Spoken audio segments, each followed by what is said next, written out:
नमस्कार, मैं हूं आपके साथ पूर्वी राय और आप देख रहे हैं प्राइम टाइम न्यूज। यहां खबर आ रही है उत्तर प्रदेश के मैनपुरी से, जहां निकाय चुनाव को लेकर कुसमरा से आजाद समाज पार्टी के प्रत्याशी अशोक यादव को लेकर विकास के मुद्दों पर कुछ खास बातचीत की गई।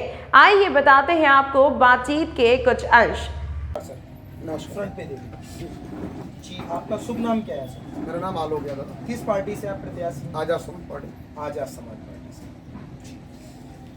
किन किन मुद्दों पर आप जो है चुनाव लड़ रहे हैं? चुनाव बेसिकली जो आजाद समाज पार्टी है, आजाद समाज पार्टी के अपने मुद्दे हैं, यहाँ लोकल के अपने अलग मुद्दे हैं। आजाद समाज पार्टी का क्या मुद्दा है? आजाद समाज पार्टी का मुद्दा, हम हमेशा से ये कहते आए हैं कि हमारे डॉक्टर भीमराव अम्बेडकर जी के बाद, माननीय काशीराम जी के बाद कोई ऐसा नेता नहीं बचा है जो 85% की बात कर सके, जो SC OBC की बात कर सके, उनको समझा सके कि आपका नुकसान क्या हो रहा है, आपको क्या सब्जी दिखाई जा रहे हैं, क्या दिखा के आपसे क्या छीना जा रहा है। तो मैं उन 85% की लड़ाई लड़ने के लिए आजाद समाज पार्टी की तरफ से और अपने नेता चंद्रशेखर जी की तरफ से लोगों के बीच में आया हूं और अपनी जो हमारी पार्टी की जो नीतियां हैं उन नीतियों को समक्ष प्रस्तुत कर रहा हूँ। जैसा कि अभी आप ग्राउंड में हैं और लोगों के पास भी आपका आना जाना होता है, तो लोगों के बीच में जब आप जाते हैं तो लोगों को किस तरह की समस्याएं नजर आती हैं? देखिए, जैसे कि अमूमन समस्याएं होती हैं, एक टाउन एरिया है, ये बहुत बड़ा शहर नहीं है, कस्बा है। और पिछले कई प्रत्याशी रह चुके हैं, तो आप लोगों के बीच में पहुंचते हैं तो लोग किस तरीके से आपको अपनी समस्याओं के बारे में बताते हैं? आप जहाँ तक बात करते हैं वर्तमान चेयरमैन की, नगर पंचायत चेयरमैन जो संजय कुमार गुप्ता जी हैं, एक अच्छे इंसान हैं। अगर उनको एक आप हमसे पूछे कैसे व्यक्ति हैं, तो उनको डिस्क्रिप्शन आप हमसे मांगे तो मैं कहूँगा एक बहुत अच्छे व्यक्ति हैं बाई नेचर। पिछले 4-5 वर्षों में उनके पास जो भी काम के लिए गया है, जो भी शख्स गया हो, उनका एक ही सवाल रहा है, जवाब रहा है। वो जवाब ये रहा है कि भारतीय जनता पार्टी की सरकार और ब्राह्मण मुझे कार्य नहीं करने दे रही है। इस सिगुफे के साथ उन्होंने पूरे अपने 5 वर्ष का कार्यकाल समाप्त कर दिया है।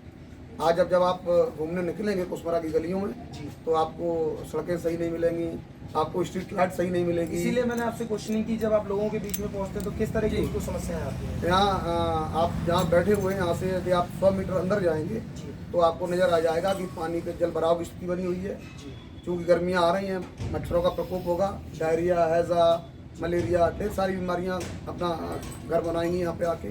तो हमारे वर्तमान नगर पंचायत अध्यक्ष जो है संजय कुमार गुप्ता जी, वो अपने एक सुगुफे के साथ चलते हैं। वो सुगुफा उनका सीधा सा है, भाजपा सरकार अब मैं काम नहीं कर पा रहा हूँ। तो जनता भी उनसे अभी ये सवाल कर रही है कि जब भाजपा सरकार काम नहीं आपको करने दे रही है, तो भाजपा सरकार अभी 4 साल और रहनी है और आपका कार्यकाल 5 साल में 4 साल इसी में रहना है। तो जब वो आपको काम नहीं करने देंगे तो आप किस बिना पे दोबारा से चेयरमैन बनने के लिए हमारे सामने आए? अगर आप चेयरमैन चुने जाते हैं तो आप किस तरह के कार्य करेंगे जनता के लिए?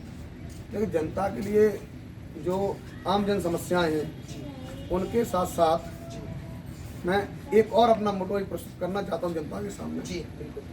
कि जो जनता चेयरमैन के पीछे घूमती है अपने एक छोटे से काम के लिए, एक छोटे से साइन के लिए, मैं ये कहना चाहता हूं कि मैं एक कॉल सिस्टम रखूंगा, एक जनता के लिए एक अलग से फ़ोन नंबर इशू करूंगा अकॉर्डिंग टू टाइम। जी, उनसे कहूँगा कि आप इस पर 24 आवर्स, अकॉर्डिंग टाइम नहीं, 24 आवर्स वो एक व्यक्ति के पास होगा और आप उस पर अपनी समस्या रखिए, समस्या नोट होगी, मुझे बताई जाएगी और मैं आपके पास पहुँचूँगा। ऐसी थिंकिंग सिर्फ एक एजुकेटेड पर्सन की ही हो सकती है। जी, मेरा प्रयास है कि लोगों को, आम जो जनता है उसको समस्या न हो। और दूसरी चीज़ ये है कि आसानी से एक नगर पंचायत का अध्यक्ष जनता को मिल सके, आसानी से उससे मुलाकात कर सके, बात कर सके। मैं कोई इतना बड़ा व्यवसायी नहीं हूँ, सारे दिन बिजी रहूँ। मेरा व्यापार सुबह 2 घंटे का है, सारे दिन फ्री रहता हूँ। उससे भी पहले सुबह 5 बजे मैं वॉकिंग के लिए निकलता हूँ, रनिंग के लिए निकलता हूँ। लगभग मुझे जनता वहाँ मिल जाती है रास्ते में। बिल्कुल। तो मेरा यही विचार है कि मैं जनता को न बुला के अपने यहाँ जनता के पास में खुद जाऊँगा कि आपका ये काम मैं खुद करूँगा। बिल्कुल। जैसा कि सर, जो SC वोटरों की संख्या है वो कितने % अपनी नगर पंचायत में? यदि परसेंट की बात करें तो संभवतः 40% के आसपास के आसपास है। तो ऐसी लोगों के लिए आप किस तरह के सराहनीय कार्य करेंगे और उनकी क्या क्या समस्याएं हैं जिनको आप दूर करेंगे चेयरमैन चुने जाने के बाद? सब यहाँ पे नहीं, हिंदुस्तान में यदि कोई समस्या से ग्रसित है तो वो SC समाज है। क्योंकि शोषण सबसे ज़्यादा उसी का किया गया।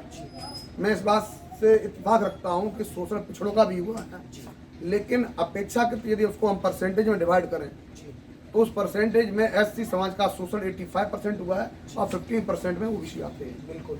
तो जो समाज अभी तक शोषित होता रहा है वही समाज इस समय सबसे ज़्यादा स्थिति खराब की पोजीशन में है। बिल्कुल। और ऐसी समाज की सबसे बड़ी समस्या है कि नशा। जी।